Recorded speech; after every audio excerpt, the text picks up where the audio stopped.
Es un placer compartir con ustedes esta tarde, 14 de julio, de Acción Popular.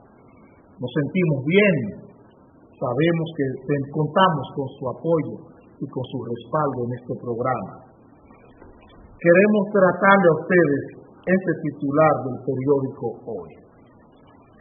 Dice el periódico Hoy que la documentación es lo que ha dominado el diálogo entre haitianos y dominicanos.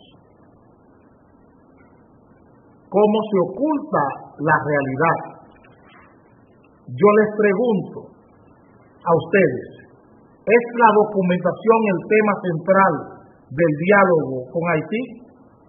¿Es lo que refleja la realidad de las relaciones entre dominicanos y haitianos? Eso es lo que responde a la realidad de las relaciones entre dos pueblos que comparten una misma isla. Eso debió ser el tema principal. ¿De qué se habló? ¿Qué se habló en el diálogo con relación a esta realidad? Las parturientas haitianas abarrotan el hospital José María Cabral Ibáez en Santiago. ¿Qué se habló en el diálogo de esta otra y similar realidad? El 20% de los partos en la capital son de haitianos. Eso apareció en la discusión del lado dominicano. Haití habló de eso. Estamos queriendo centrar la discusión, la realidad de las relaciones entre dominicanos y haitianos, en el tema de la sentencia. Y el tema de la sentencia no es lo primordial de nuestras relaciones. Eso es lo primordial, lo que está diciendo el ministro de Interior y Policía, que hay que depurar a todos los extranjeros que hay en la República Dominicana antes de entregarle cualquier documento.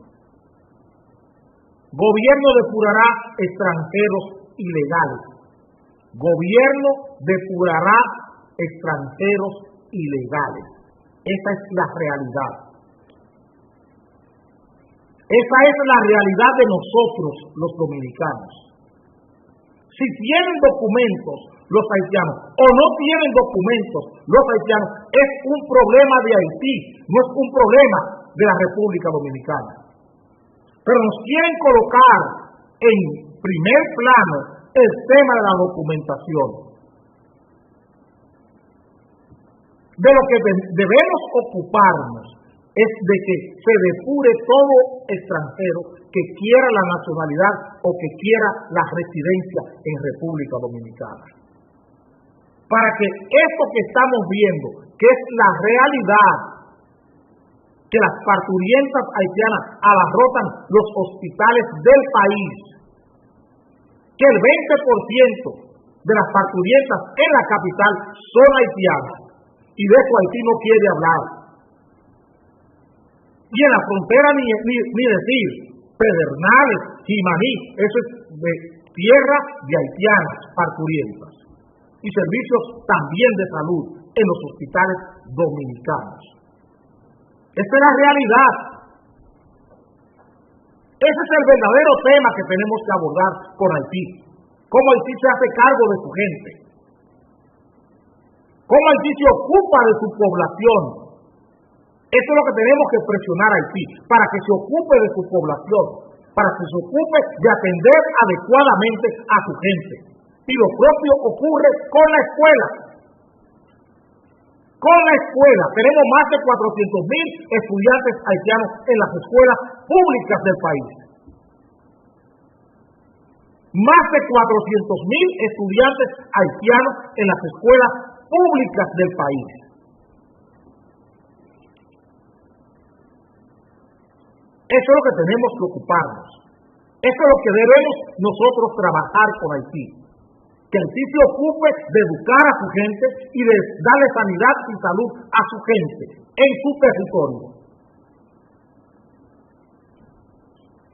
Ese es el trabajo de Haití.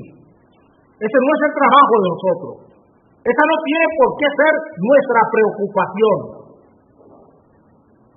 Y dialogar con Haití sobre la base de que se le exija a Haití que cumpla con su deber es una glorificación del fracaso.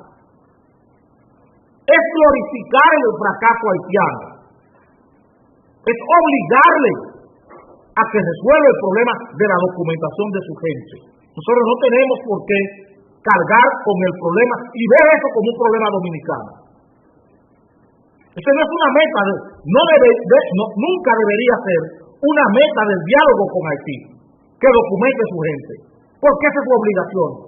Y a nadie hay que obligarle, ni a nadie hay que pedirle que cumpla con su obligación, que cumpla con su deber. Y máxime un gobierno, un Estado, que exige tantos derechos para sus ciudadanos. Y seguimos insistiendo en que del lado nuestro desandamos. Estamos desandando, estamos glorificando el fracaso haitiano como si fuera un problema nuestro. La documentación de los haitianos no nos importa a nosotros. Eso es una obligación y una responsabilidad del Estado haitiano. Nosotros no tenemos velas en ese entierro. Ese es un problema de Haití, no es un problema de la República Dominicana. Ellos estaban exigiendo regularización de sus ciudadanos aquí. Estaban exigiendo eso. Entonces, que cumplan ellos con la parte que les toca. Nosotros no tenemos por qué estar preocupados porque los haitianos no tienen documentos. Ni llevar eso tampoco a un diálogo. Son los haitianos que tienen que proveerse de su propia documentación, si quieren residencia o si quieren quedar naturalizados aquí. Es probar con documentos, como dice Monty Fabul, que es lo que no quiere oír el doctor Castillo. Es lo que no quiere oír el doctor Castillo. Que sea Monty Fabul, el ministro del Interior y Policía, que es a quien le corresponde dirigir el proceso tanto de naturalización como el proceso de regularización. Es Interior y Policía a quien le compete. Y no quieren que sea así. Quieren que sea migración, por intereses políticos de ellos, porque ese cargo está en manos de un miembro de la Fuerza Nacional Progresista. El problema de nosotros no es documentación, es una relación abierta que tiene que colocarse en los planos políticos que corresponden. Aquí no se puede seguir cargando ni con la escuela de los haitianos, ni con los hospitales para haitianos. Ese no es un asunto de nosotros, ese es un asunto de Haití. Haití exige derechos, que cumpla con su deber para que sus ciudadanos tengan los derechos en Haití, no en República Dominicana, de sanidad. Es en Haití que tienen que tener ese derecho a sanidad. Y ese deber es del Estado haitiano y no del Estado dominicano. Y eso es lo que hay que hacer ver. La realidad no es la documentación de los haitianos. Esa no es la realidad de nosotros los dominicanos. La realidad es que están ocupando las escuelas, que están ocupando las áreas de trabajo, que están ocupando los hospitales con servicios que estamos financiando nosotros. Y están ocupando las plazas laborales con la economía que generamos nosotros, los dominicanos. Esa es la realidad. Y es ahí donde debe estar centrado el diálogo. Que esa ecuación no tiene por qué seguir, porque es una ecuación muy irregular, muy cargada hacia el lado haitiano. No hay sentido de igualdad ni de paridad en las relaciones de Haití con República Dominicana. Si los empresarios quieren seguir vendiendo en Haití y quieren seguir haciendo negocios e inversiones en Haití, que la hagan, pero sin comprometer la suerte de 10 millones de dominicanos. Si Pepín Corripio quiere hacer negocio en Haití, que lo haga. Si los Fusiles quieren hacer negocio en Haití, que lo hagan.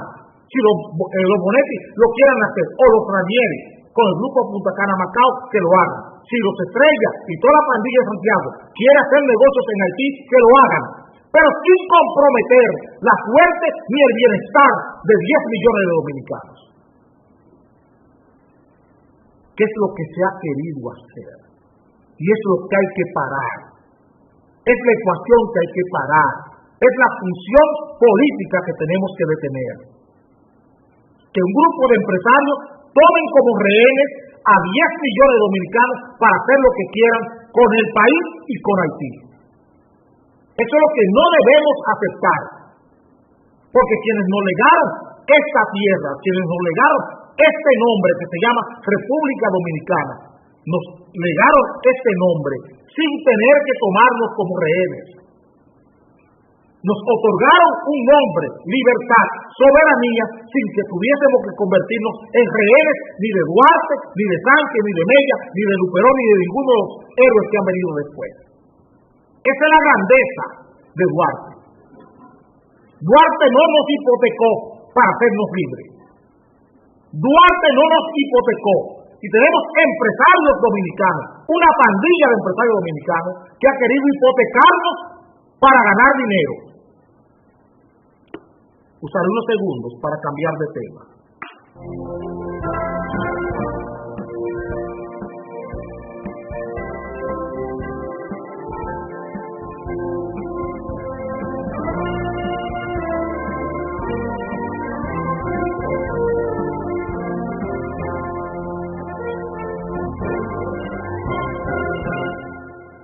Señores, hay una situación política de poder. Hemos hablado de eso en varias ocasiones, en el programa de la mañana como en el programa de la tarde. Hay una situación de fractura en los grupos de poder del país. Esa fractura de los grupos de poder, esa lucha que hay entre las fuerzas políticas y económicas del poder está generando y se está refiriendo, se está expresando a través de los partidos políticos. La semana pasada hablábamos de la renuncia, decíamos que decidir sobre la presidencia de la Cámara de Diputados o del Senado no era una función del comité político, sino del sistema de poder político y social del país. Porque los partidos habían sido tomados por esas fuerzas del poder político y social del país. El señor Reinaldo Pared Pérez, al día siguiente de nosotros decir eso, renunció. Cuando decíamos que esa decisión, que los periódicos estaban diciendo que eran Abel y Reinaldo la continuidad en las dos cámaras. Y decíamos que no dependía del comité político. Se pudo ver al día siguiente. Ahora Reinaldo dice que su renuncia le vino bien al PLD. Y dicen también que esa renuncia debe servir para que otros precandidatos del PLD renuncien a sus cargos de ministros en el pleno gubernamental. No es así. Ni busca eso Reinaldo, ni debe ser lo que haga Francisco Javier o lo que haga Temo Montano. No. Es que esos partidos ya no son instrumentos del poder. Ese es el problema que tenemos. Es que esos partidos están todos minados económica y políticamente y han perdido la vigencia para ser los intermediarios entre la sociedad y el Estado. Ni el PLD, ni el PRD, ni el reformismo, ni los partidos minoritarios, incluyendo los partidos de izquierda, han perdido la categoría de partido, o sea, de intermediación entre el Estado y la sociedad. Se han deslegitimado tanto los partidos grandes como los partidos pequeños. Este es el grave problema. Y el poder político fracturado está también con problemas, con dificultades para orientar o para producir partidos políticos que puedan servir de intermediario entre el Estado y la sociedad. Y ahí está el riesgo. Ese sistema de poder está mirando que los partidos no le sirven para sostenerse. El equilibrio que el sistema de fuerzas del poder necesita, esa fuerza gravitatoria que une a todas las fuerzas del poder político, que deben ser los partidos, ya no les sirve. Se ha colocado el tema de la renuncia de Reinaldo en el tapete para ocultar la realidad del PLD,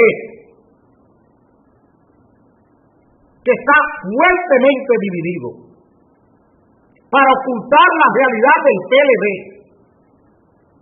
Y solo hay que ver lo que está ocurriendo en San Francisco de Macorís ahora mismo, con un síndico del PLD. ¿Con quiénes son los que están peleando con ese síndico del PLD?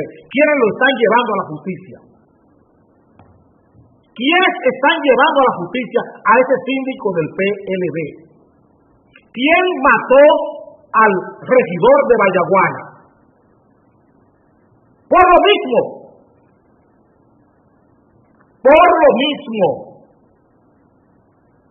¿Cómo se están usando las auditorías de la Cámara de Cuentas para llevar a la justicia a funcionarios del propio PLD? Y esos reclamos los están haciendo dirigentes del PLD.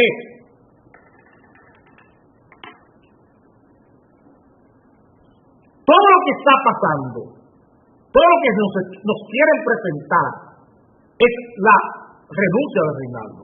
Y eso se coge y se potencializa como no debe ser, para que ustedes nunca lleguen a descubrir qué es lo que pasa. No es que Reinaldo no quería seguir. Vamos a hacer un pequeño ejercicio para que nos demos cuenta lo que está pasando. Esto lo dijo Reinaldo Pared Pérez el jueves 10 de julio. Jueves 10 de julio. Para que Danilo se reelija, Pared afirma, sin referendo no es posible reelección de Medina. Eso lo dijo Reinaldo Pared Pérez. Y esto lo dice José Rafael Vargas, el senador de Moca. A los entusiastas de la reelección de Danilo les advierte, no es tarea fácil.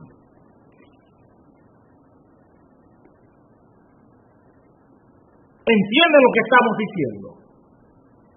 Todos esos titulares quedan sepultados con la renuncia de Reinaldo, que se produce sin conocimiento del comité político. No lo determinó el comité político la renuncia de Reinaldo, como tampoco lo ha determinado el comité político ni el comité central las aspiraciones de Julio César Valentín ni de Cristina Lizardo. Eso lo ha generado la misma división del PLD, no el poder político. Estas dos cabezas del Senado se han generado de la división del PLD, no de la fractura que tiene el poder político y social dominicano hoy. Porque el poder político y social de este país está inhabilitando al PLD. Cuando usted vea con él culpar al PLD por la informalidad laboral, cuando ve al CONEP culpar al PLD por los problemas que hay con la seguridad social, por el problema de la deuda, atacar al PLD en forma declarada, le está diciendo que hay un problema entre el poder político y el PLD, entre el poder político y el PRD, entre el poder político y el Partido Reformista. Cuando dicen, no queremos a Quique Antún en el Bandex.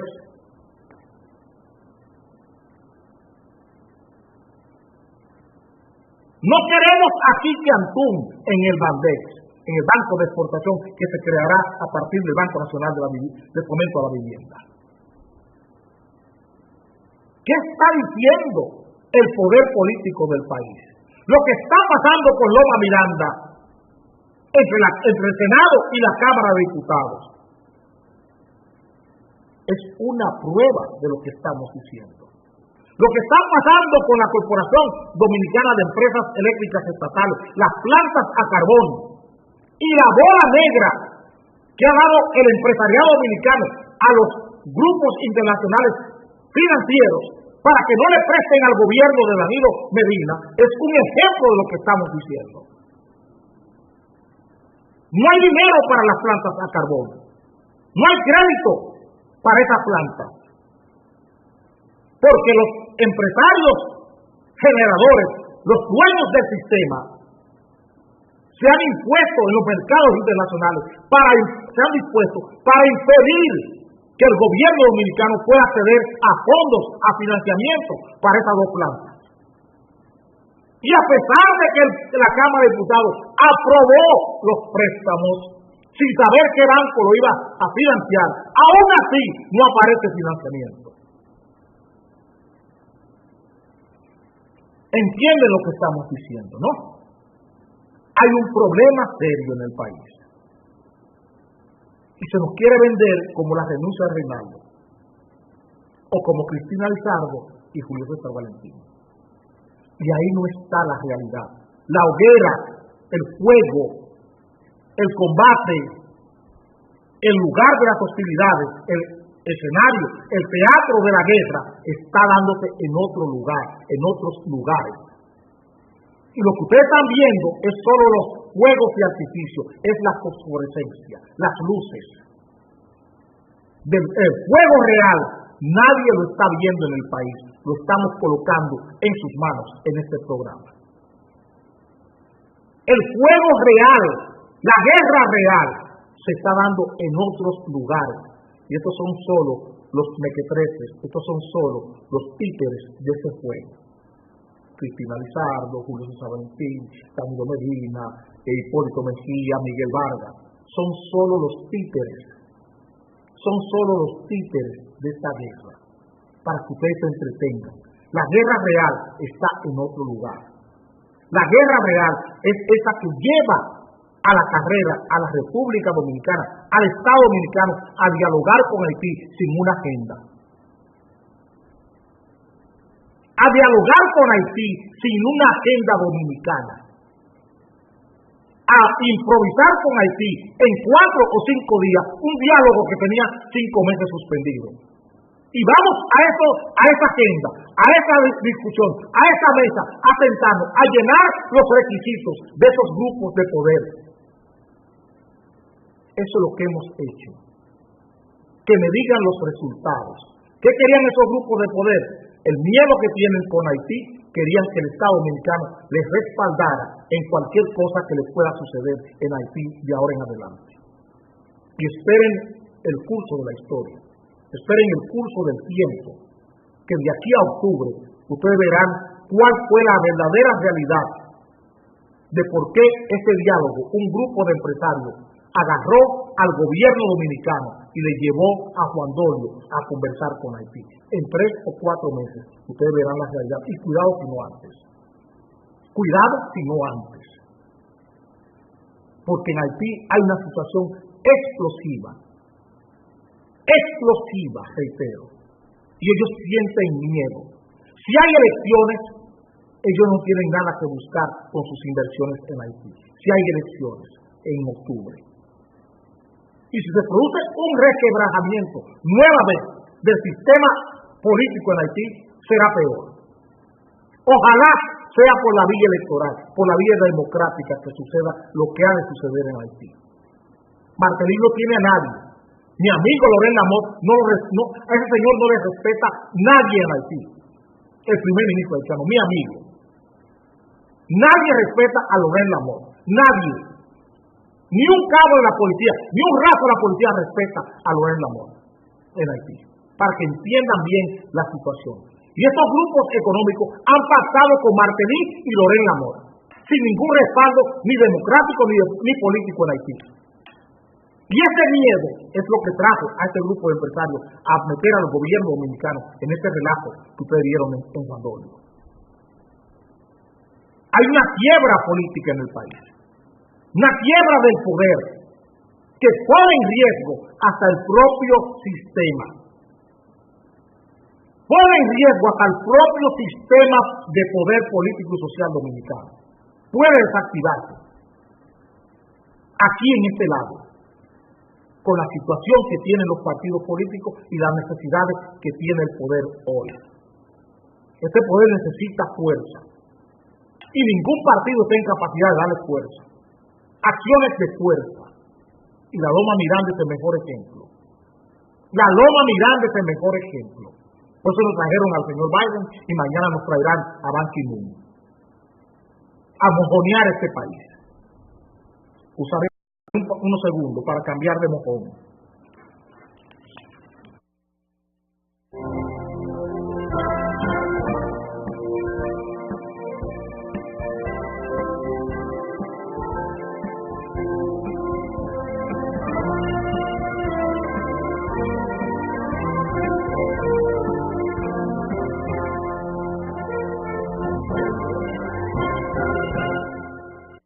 Ahora resulta que la policía descubre que la violencia social del país es un 50%.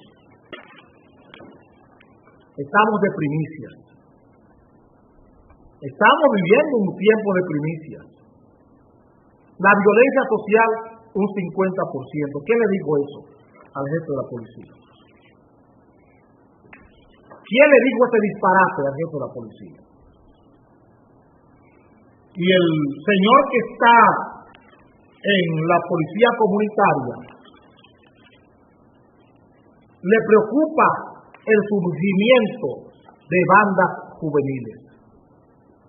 Al general Cabrera Sarita le preocupa el surgimiento de bandas juveniles. Otra primicia. Todo el que ve este programa sabe lo que son las pandillas en el país. Todo el que ve este programa sabe lo que hemos hablado aquí de pandillas. Que aquí nadie hablaba de pandillas, ni de bandas juveniles.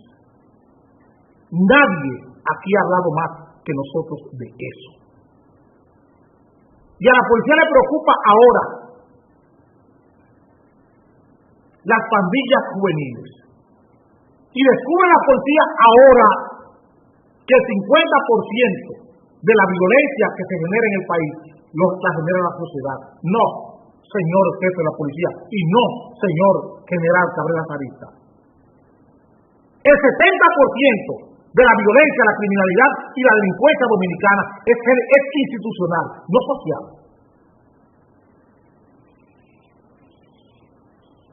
El 70% de la violencia, la criminalidad y la delincuencia que produce, que genera la República Dominicana es institucional. El 30% es social. El 30% de la violencia que se genera aquí es violencia social. Pero el 70% de la violencia que generamos nosotros es institucional. Las propias estadísticas de ustedes me dan ese dato. No soy yo que lo tengo, no me lo he inventado yo, son ustedes. ¿Cuántos crímenes se cometen aquí con armas de fuego? ¿Dónde está el control de las armas?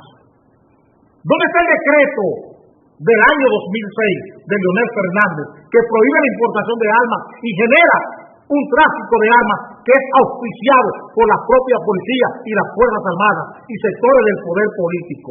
¿Quiénes son los que venden las armas aquí en este país? ¿Es la sociedad o son las instituciones públicas y privadas?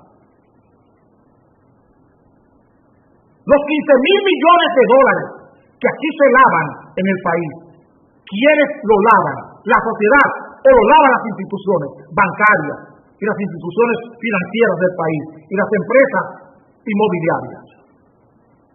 Esos 15.000 millones de dólares que se lavan en República Dominicana son instituciones, no es la sociedad. Ese es el dinero que mueve la violencia, la criminalidad y la delincuencia. Las armas, ¿quiénes las mueven? La sociedad, la gente civil, los ciudadanos, son los que venden armas en el país. Son las instituciones militares, policiales y las ligadas al sistema político. Hemos dicho aquí que hay agencias de vehículos que se dedican nada más que a vender armas, aquí en la 27 de febrero. Y lo sabe el DNI, lo sabe todos los cuerpos de seguridad del Estado. Saben cuáles son los dealers que venden armas aquí. ¿Y qué otras empresas privadas venden armas contrabandeadas? ¿Qué se hace? Las armas para la delincuencia, el dinero para la delincuencia, el tráfico de drogas, la extorsión, la corrupción política. ¿Qué es eso? Eso es el 70% de toda la violencia, la criminalidad y la delincuencia que se produce aquí. Eso es. Todos esos ladroncitos baratos que andan en las calles, robando radio de vehículos, asaltando, quitando cadenas, son socios de policías. Entonces la violencia no es de la sociedad. La violencia está auspiciada, instigada, inducida por las instituciones del poder. Y así es que tenemos que ver la violencia, la criminalidad y la delincuencia. No es verdad que es generada por la sociedad. No es verdad. Y todo lo que es vandalismo juvenil, ¿qué han hecho ustedes en la policía comunitaria? ¿Qué han hecho ustedes con el comando antipandilla? Que lo hemos tocado varias veces aquí. ¿Cuánto es la dotación de la policía comunitaria? Es muy bueno usted venir y hacer política, que es lo que está haciendo Cabrera Sarita, hacer política barata, vulgar, con la policía comunitaria. Dígale al país, general Cabrera Sarita, ¿dónde están los fondos? ¿Y cuáles son las provisiones que usted tiene en esa dirección central de policía comunitaria? Dígale al país, atrévase, tenga el valor de decírselo al país. Y tenga el valor de decirle al país cuántos son los fondos que recibe el comando antipandilla de la policía y cuántos hombres tiene. ¿Y dónde están las preparaciones? ¿Dónde trabajan la gente del comando antipandilla? ¿En qué lugares de la sociedad trabajan? ¿En dónde? ¿En qué barrio están trabajando el comando antipandilla de la policía? ¿En cuántas provincias está trabajando el comando antipandilla de la policía? Que lo diga Castro Castillo y que lo diga el general Sarita. Si tienen valor. Ojalá periodistas verdaderos aquí se trasladaran donde el general Sarita o se trasladaran donde el jefe de la policía. Ahora que ellos dicen eso y que hemos dado estas informaciones y le pregunten, que le diga al país Castro Castillo cuánto es la dotación del comando antipandilla y cuánto es la dotación que recibe la policía comunitaria y cuántos hombres tiene la policía comunitaria y cuántos hombres tiene el comando antipandilla, que cuánta gente tiene en Santiago el comando antipandilla y la policía comunitaria en las 32 provincias del país. ¿Cuántos policías tenemos? Si tienen valor, repito, y no están jugando a la política, no están jugando a la política, sino ocupándose de lo que tienen que verdaderamente trabajar, que es la seguridad pública de este país, y dejar de mentirle a esta nación. Que le digan al país cuánto recibe de dotación la policía comunitaria y cuánto recibe el comando antipandilla de la policía para su trabajo, para operación. Que se lo digan. ¿Y cuántos hombres tienen? ¿Cuántos vehículos tienen a su disposición? ¿Y cómo están dotados las facciones, las secciones antipandilla y de policía comunitaria en las 32 provincias del país? No en los municipios. No se lo voy a pedir. Son 425. Le voy a pedir a 32 provincias para economizarle respuestas. Porque el problema de ustedes está en que no tienen quien le pregunte. Porque como son temas complejos, no son de dominio de la prensa dominicana. Solo quien estudia estos temas puede tratarlo con ustedes. Desde la posición civil, desde la posición política. Porque aquí ningún político es capaz de cuestionar esto que yo estoy haciendo. Ningún político lo puede hacer. Porque no trabajan en esos temas, ni les interesa. Es muy bueno colocar en un periódico lo que ustedes quieren. Y han logrado eso. Pero aquí estamos nosotros para filtrar esas informaciones que ustedes le sirven al país. Díganle al país qué ustedes están haciendo para controlar el pandillerismo juvenil en el país. Díganselo. ¿Y qué hacen con el comando antipandilla? Porque aquí todo es 911. Detrás de los 2.000 millones de pesos de compras que se hicieron en el 911. Porque todo es negocio. Todo lo que están buscando es negocio con la seguridad pública. Hacerse ricos con el horror y el pánico de la sociedad dominicana. Eso es lo que han hecho estos generales. Hacerse ricos con el pánico nacional y con el temor nacional. Se han hecho ricos con este miedo nacional que tiene el país. Entonces se han hecho ricos comprando. Lo que han hecho es comprar, justificar compras para coger comisiones con la seguridad pública. Y desmiéntanme. Les reto a que me desmientan. Díganme que es mentira lo que estoy diciendo. Que yo no hablo por boca de ganso, como ustedes tienen muchos periodistas aquí, chuleándolo, diciéndole cosas, adulándole todos los días. Aquí tienen que decirle a este país la realidad, lo que esta nación está sufriendo, lo que esta nación sufre, y esta nación sabe por qué sufre. Porque el dinero de ellos se coge para otra cosa y no para brindarles lo más mínimo que es la seguridad a esta sociedad. La seguridad pública, el control, la protección que necesitan los ciudadanos, no son capaces de darla. Y le mienten al país con gracia, con desdén, con descaro cada día. Estos generales charlatanes. Voy a cambiar de tema.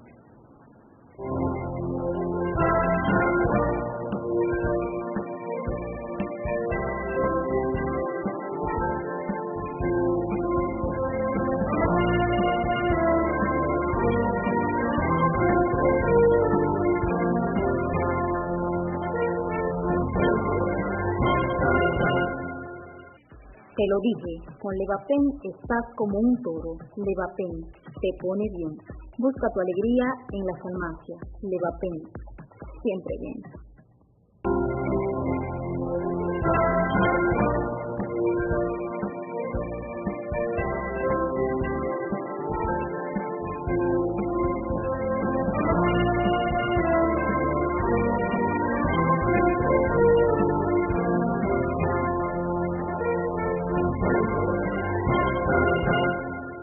Dice César Medina, el embajador dominicano en España, que se afianza la revolución democrática de Danilo Medina. La revolución educativa de Danilo Medina. Eso lo dice César Medina. Parece que él no vio esto.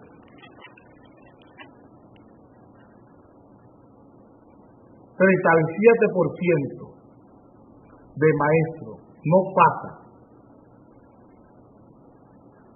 pasa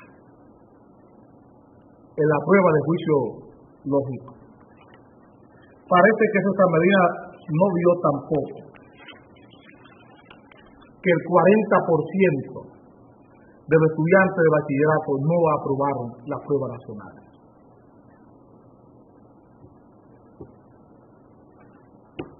Pero tampoco vio esto.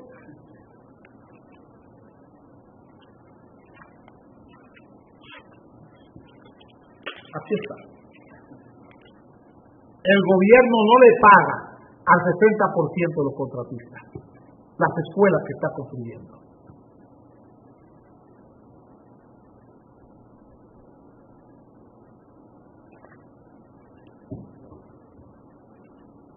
¿Qué cosa es educar? Es ese el problema. ¿Dónde está la educación dominicana? ¿Dónde está la educación dominicana? Los dos temas que vamos a cerrar el programa de hoy están íntimamente enlazados. ¿Dónde está la educación dominicana? ¿Para qué le sirve al estudiante que sale graduado de bachiller? ¿Para qué le sirve un bachillerato a un estudiante que sale graduado de bachiller aquí? Y más, ¿para qué le sirve una licenciatura a un estudiante que sale de una universidad en este país? Y estamos hablando de revolución educativa. ¿Para qué le sirve un título universitario a un joven dominicano cuando tenemos 350,000 profesionales sin empleo en la República Dominicana? Cuando tenemos 350,000 profesionales sin empleo y tenemos 650,000 ninis, jóvenes que ni estudian ni trabajan, porque no les interesa ni trabajar ni estudiar. Y estamos hablando de revolución educativa. Cuando tenemos 30,000 y pico de maestros graduados que no pueden acceder a un cargo de maestro porque no tienen capacidad.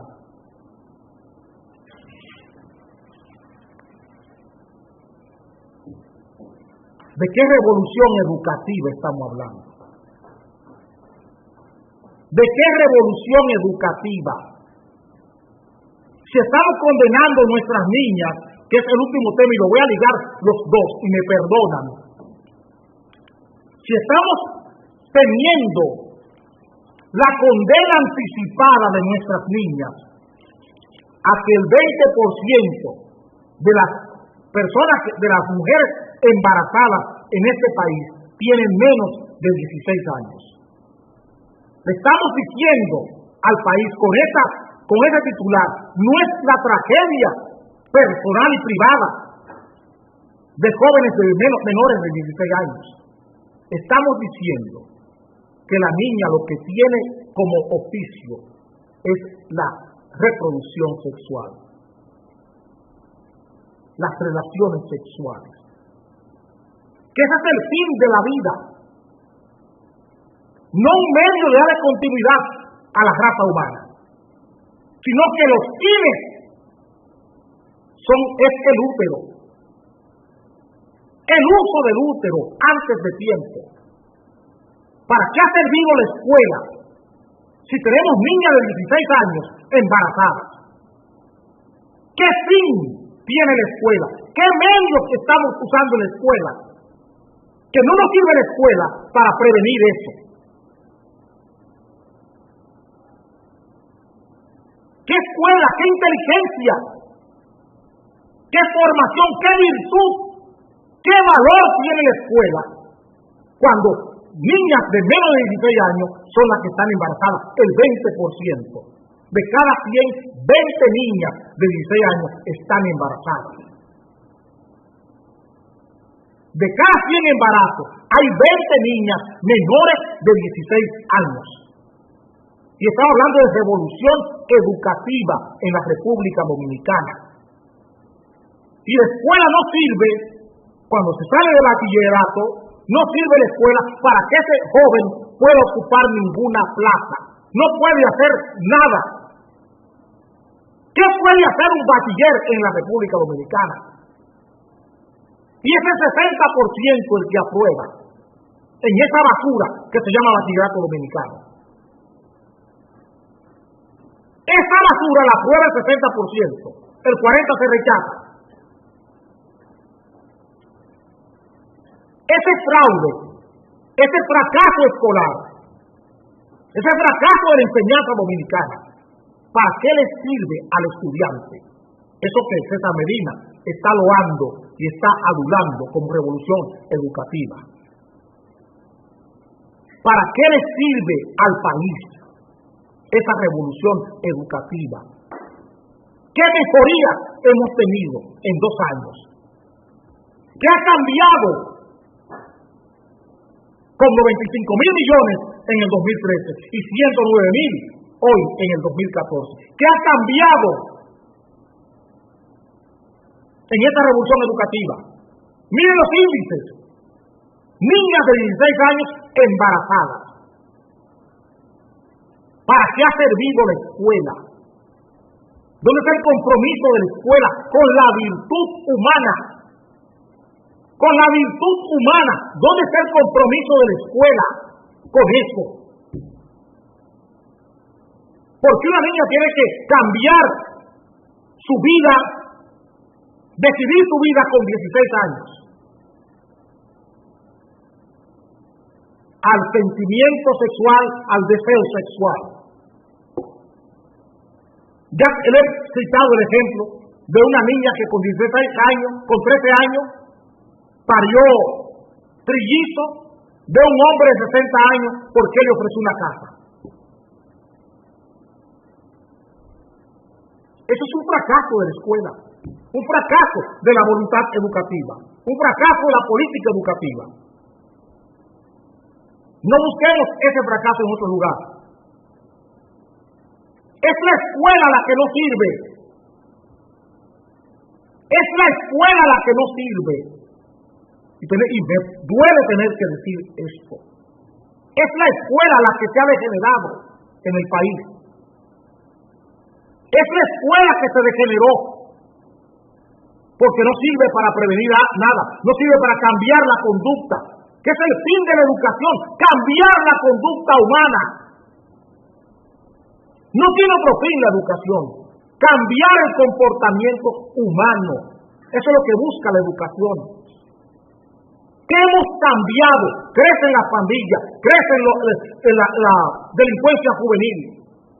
¿Qué hemos cambiado en la escuela? ¿Qué es lo que hemos revolucionado en la escuela? Cuando estamos matando a los niños de 16, 17 años por delincuentes robando en las calles. ¿Qué es lo que ha cambiado? Niñas embarazadas con 16 años y con menos, con 13, con 12, con 14, con 8 años, no embarazadas, pero ya viviendo del sexo.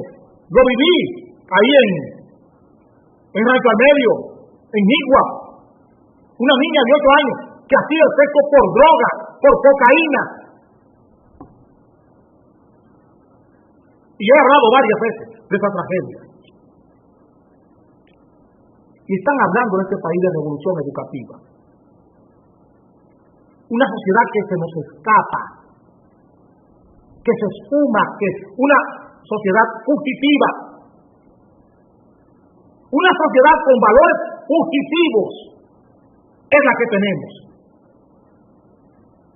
Sí, educación, revolución educativa, claro está, para quienes están cogiendo cerca de 30.000 millones de pesos de comisiones en las compras y ventas de los bienes educativos, de los agregados educativos.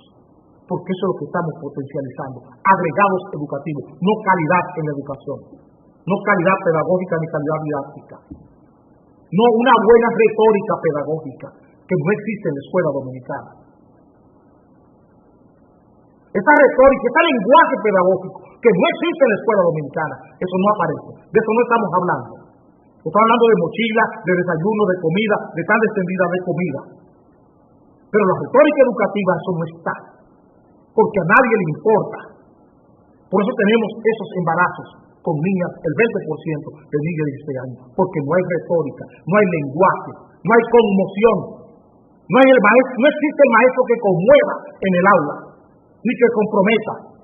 No tenemos esa juventud responsable que debe salir del aula de clase.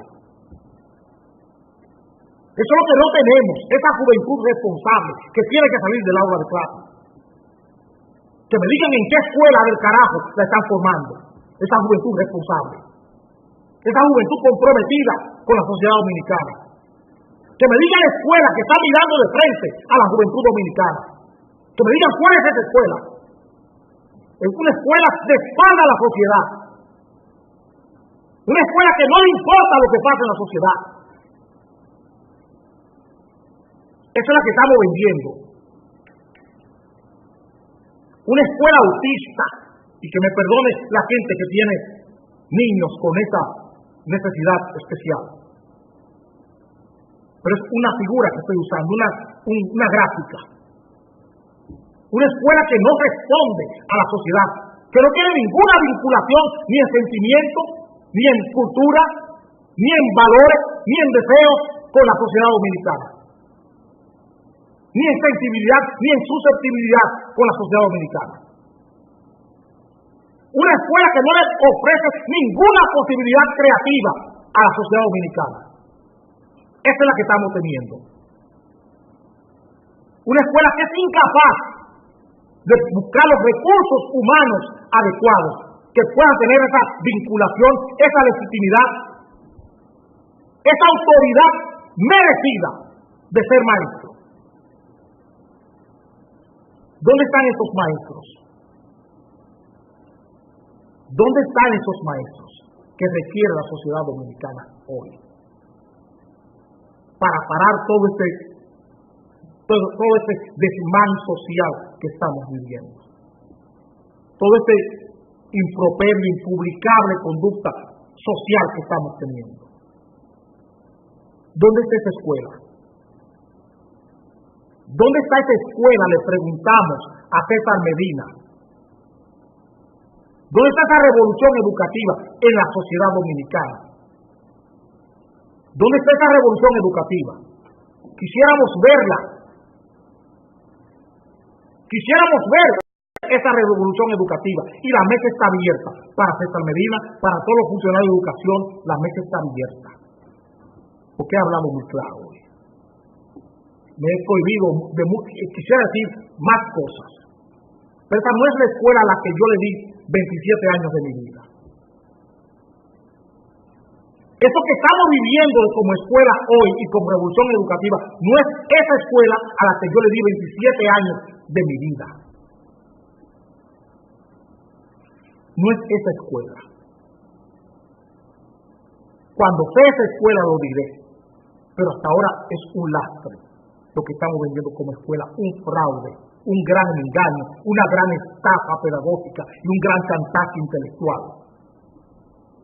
Eso es lo que estamos vendiendo en el país, con 113.000 millones de pesos cada año. A usted se le está vendiendo un fraude, una estafa intelectual y un descrédito del aprendizaje. Eso es lo que tienen ustedes en su casa. Que no crean ustedes que tienen estudiantes formados. Lo que tienen es un descrédito del aprendizaje. Y por eso estamos pagando 113.000 millones de pesos a ladrones para que administren la administración pública y administren el sistema de enseñanza público de este país. A ladrones. Los veremos mañana a las 7 de la mañana.